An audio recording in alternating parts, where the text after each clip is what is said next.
Hi, and welcome to the latest edition of Digital Dilemmas. Thank you so much for joining us. Today, we're going to be talking about big tech and the consolidation of big technology in the hands of very few people and how that affects the average person's technical experience. Digital Dilemmas is a Lenk Media original podcast.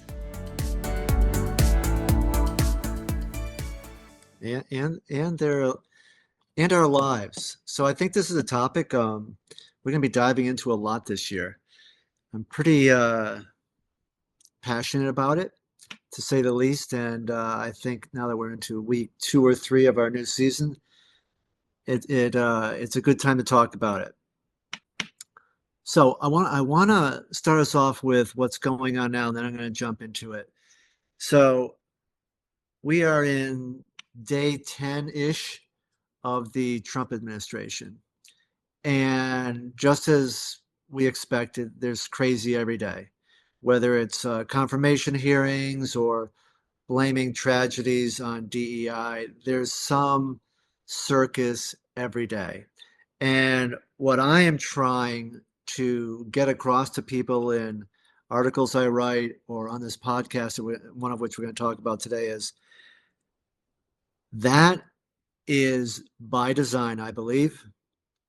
And all of us need to start being the grown-ups in the room and not get distracted and not get divided, and to focus on the important issues of our time.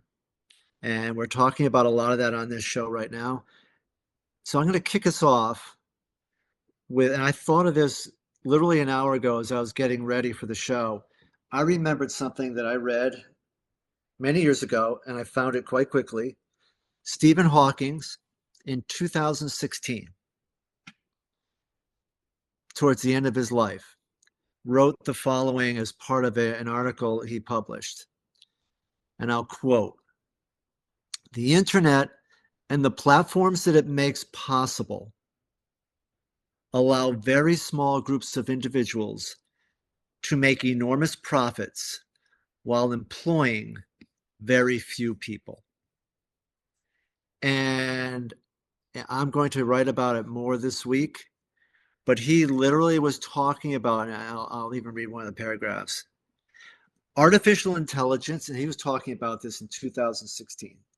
Artificial intelligence and increasing automation will decimate middle-class jobs, worsen inequality, and risk significant political upheaval. And I will go on basically to say the power will exist in a handful of people, within a handful of people. The rest of us will, and this now I'm talking for myself, and this is where we get into the show today. We're going to be left dealing with the fallout of this. And I think last year we were talking about how to be better humans, how to be better digital citizens. This is one of the topics that we really need to be thinking about, i.e., don't be distracted by the circus. Don't be distracted by the noise. Whether you are a Republican, a Democrat, or an independent, if you are middle class, if you're not one of the 10% at the top, we all need to be focused on how is the digital age impacting us, our economic capabilities, and where is all the money going? So I'll turn over to you, Amber, to ask me some questions and start chatting about it.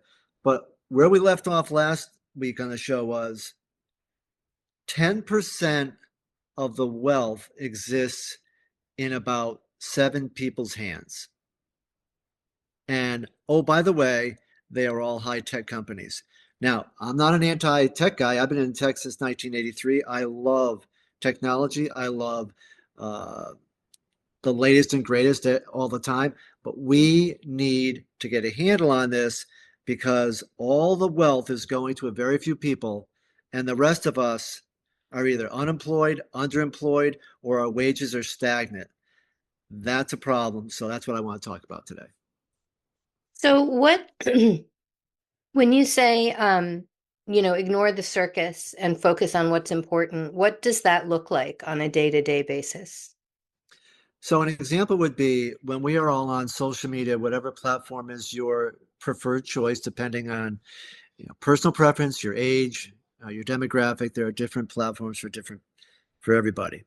But in what they all have, with the exception of LinkedIn, what they all have in common is an algorithm that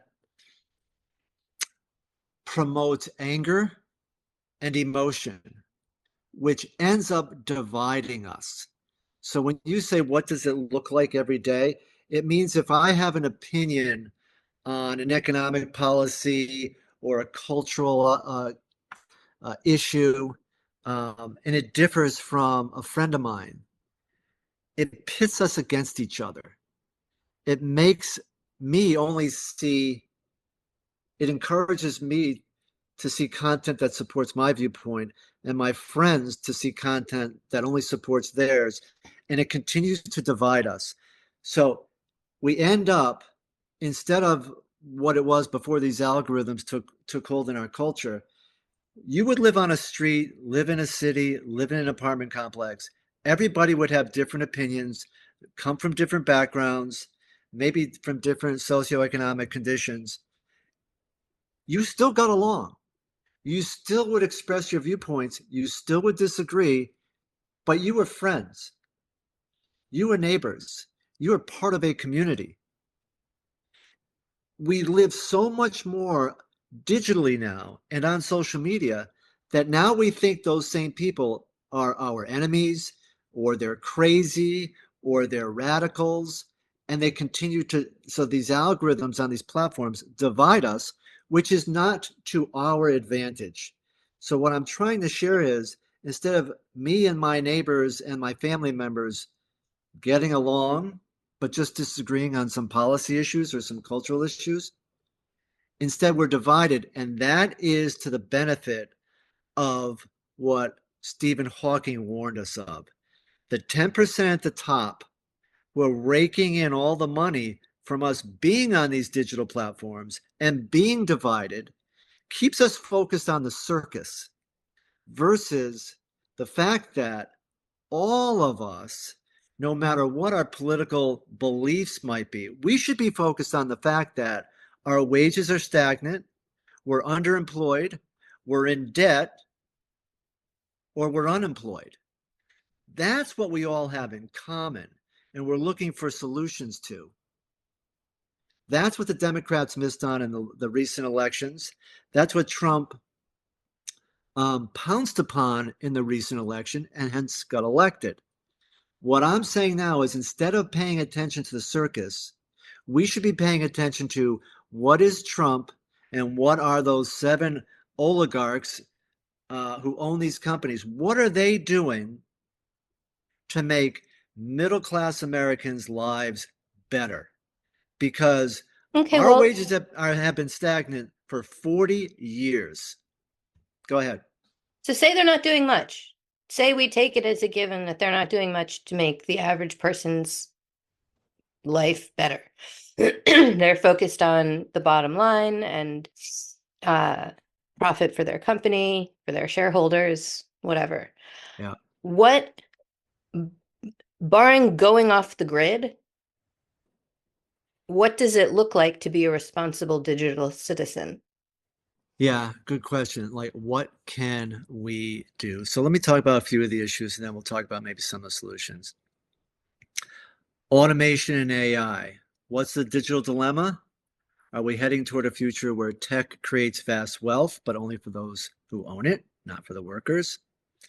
Um, Digital exploitation. So let me just walk through some of the examples. Digital exploitation. Here's an example.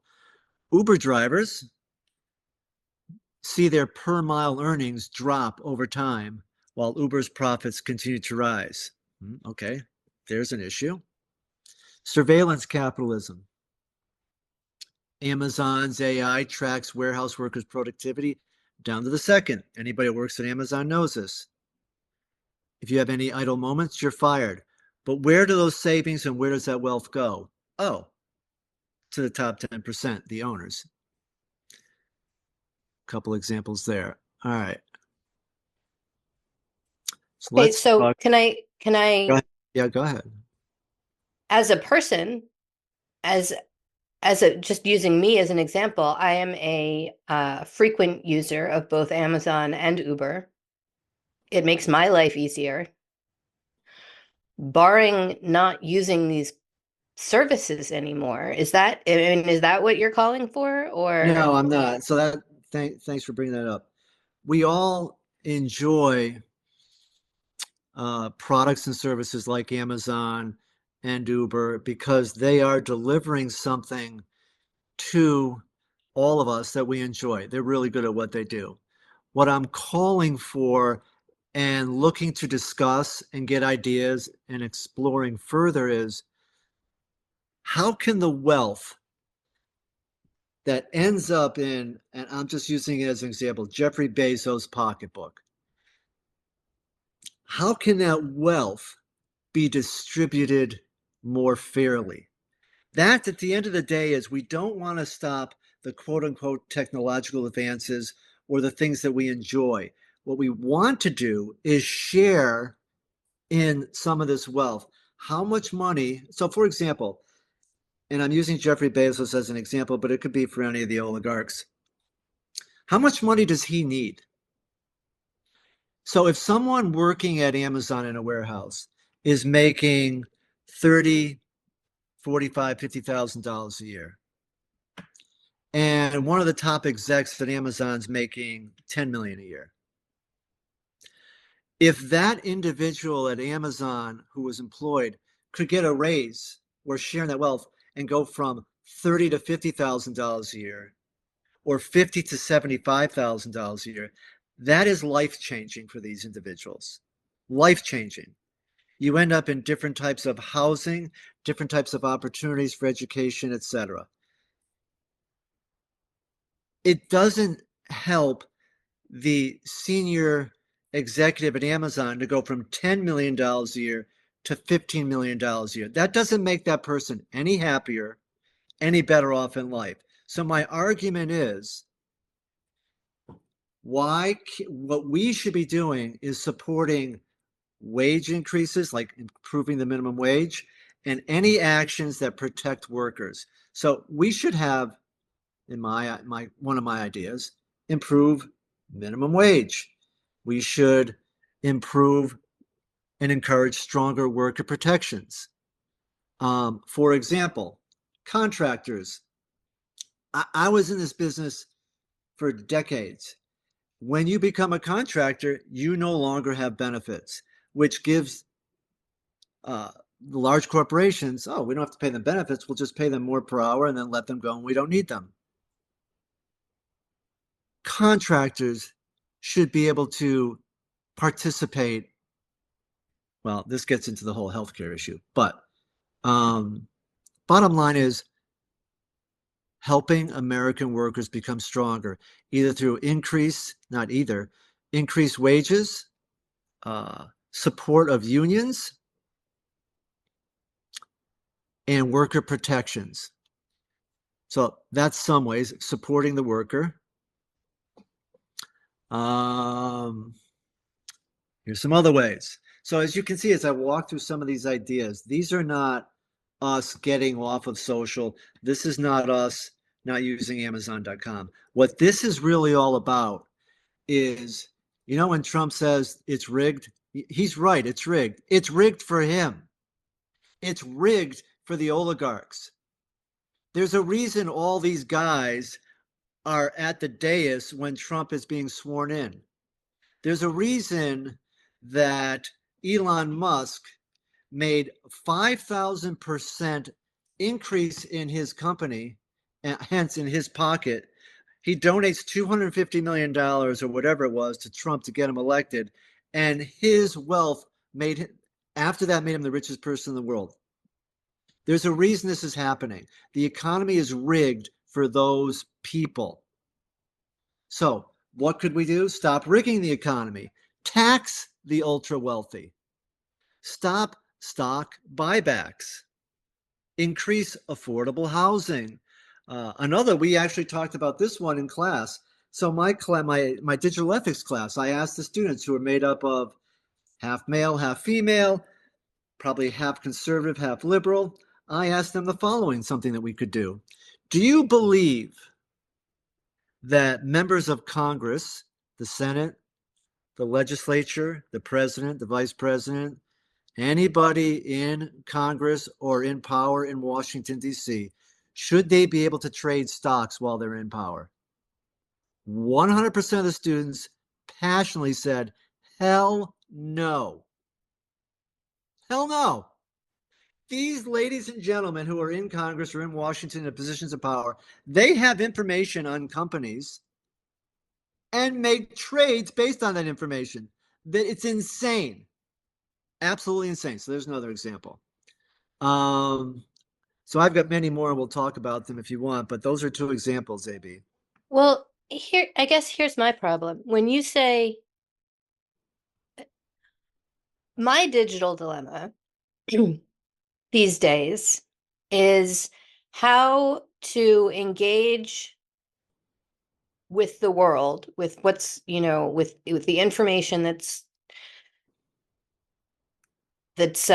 coming on all of the digital channels, what's going on in the world, how to regulate the intake of that so that I don't become completely Angry. depressed Yeah. or angry or frustrated or shut down or whatever. So when I say what can we do, like I appreciate what you're saying on a larger scale, But you want to know but what we can what do at can home every people day. do at home every day? Well, I think one of the things Is we it can, research candidates? Is it get involved in grassroots politics? Is it I don't know. well, I think we should all, I think it's time. We're at a moment in time. As we've said, a lot, we live in interesting times, and um, it's not the time to be depressed or sad or check out. This is what the 10% at the top want. They want us to drop out. They want us to like say, I quit. I can't deal with this technology. I can't deal with the algorithms. Everything I read is depressing or anger making. I just can't do it anymore. That's what they want. So, to answer your question, one of the first things we can do to be better digital citizens is be skeptical of if you read anything on any platform that you enjoy, whether it's a website, a magazine that's online, or a social platform. If something makes us angry online, we should probably no longer read that particular source on that platform Oh, that's because interesting. That's an so interesting statement. well I because what I'm saying is, for example, if you go and read AP News or BBC News, if you get your news there, it's pretty close to the 60s with Walter Cronkite. It just states the facts. If you go Right. to other platforms, it's going to piss you off one way or the other. I guess what I'm saying is the facts are what make me angry and feel defeated. It's not so much how it's reported on, it's Oh, so what you're saying is the facts themselves, i.e., blaming a tragedy on DEI and hearing about that, or yes, watching a confirmation hearing itself yes, is depressing and sad. yes. And it makes one feel, or it can make one feel uh insignificant and Right. like So here's what I no say to that. downside to shutting down. Here's what I say to that, and that gets to a bigger issue. Another topic that we can go down in the next few weeks, which is um, how do we bring about change? How do we make it so that it's not so? The story you're sharing, and I think that goes down to, I, I think if we look at trying to change, quote unquote, what we see on TV with the president or the vice president, or that's or the media, that's too big for most of us to figure out. That's what makes us feel small. Here's what makes us not feel small, I think. If we can find ways, and there are organizations, and we'll talk about them next week, I'll make a note of this. Um, to change things locally in each town. That I think we have to start in our hometowns, in our communities by, for example, gerrymandering. For example, if you can elect a state representative from your town that can go to your state's capital and encourage changes in election laws in your state. So here's how things work typically and how things get done in the United States historically. Things change at the local level, then they change at the state level. And then when a confluence of states, let's say 20 to, it goes from 5 states to 10 states to 30 states, that's when they change in Washington. So I think to feel less small or to feel larger, we have to focus on who we are sending to our state capitals from our towns, from our districts, and support those individuals who will do things and promote things like um, election reform, such that corporations can't own politicians, or gerrymandering ends in your state, or whatever, pick your topic. I think if we focus on our community, our town, and who goes, in our case, Hartford, or our friends in California who goes to Sacramento, that's how things will get done. And I believe, and I really believe this, and one of the articles I published recently, Republicans and Democrats and independents agree on these things. And this is what we need to focus on, that all of us want election reform. All of us want the system that we see on TV or in Silicon Valley that's broken. We want that not to be broken. The way to do that, I believe, or one of the big ways, is locally. And it's going to take time, and yes, it's going to take patience, and it's not going to change overnight. But I think that's one of the ways to answer your question, is to focus on sending people to our state capitals that will change things in our towns, in our states. That's where we start. Okay. Or, not or, and support businesses that treat workers well. We can choose to do that. Read publications that are less outrageous. Watch Well, the not news just that, read, but subscribe to. yeah, You right. support financially.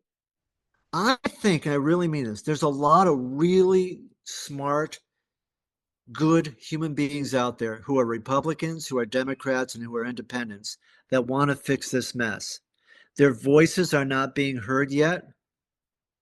And it's our job to make sure we subscribe to them, support them, promote them. But we have to start locally in our homes. I think that empowers me.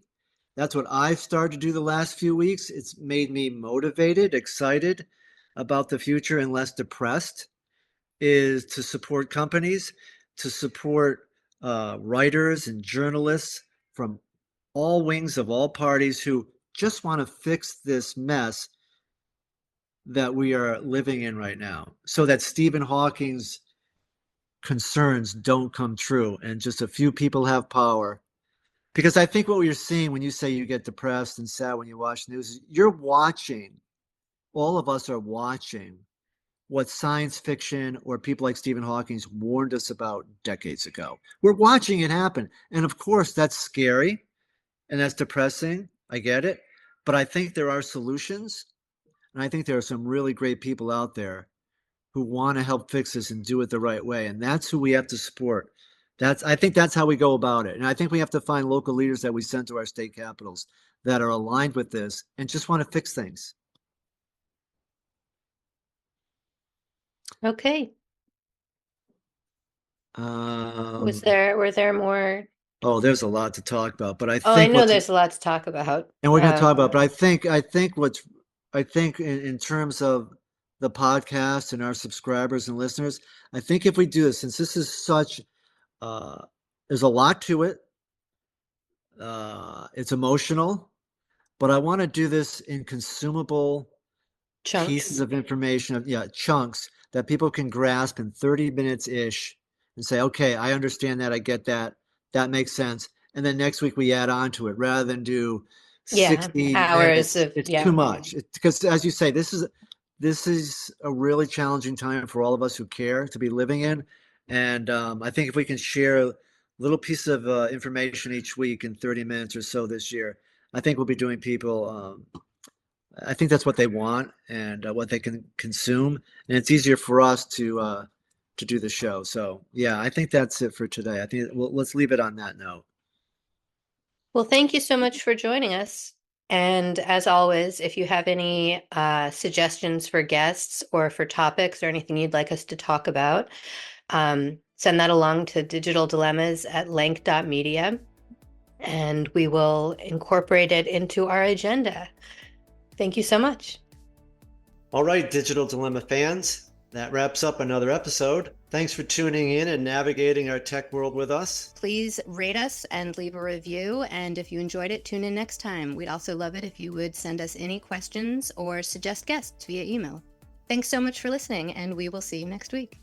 Digital Dilemmas is a Lenk Media original podcast.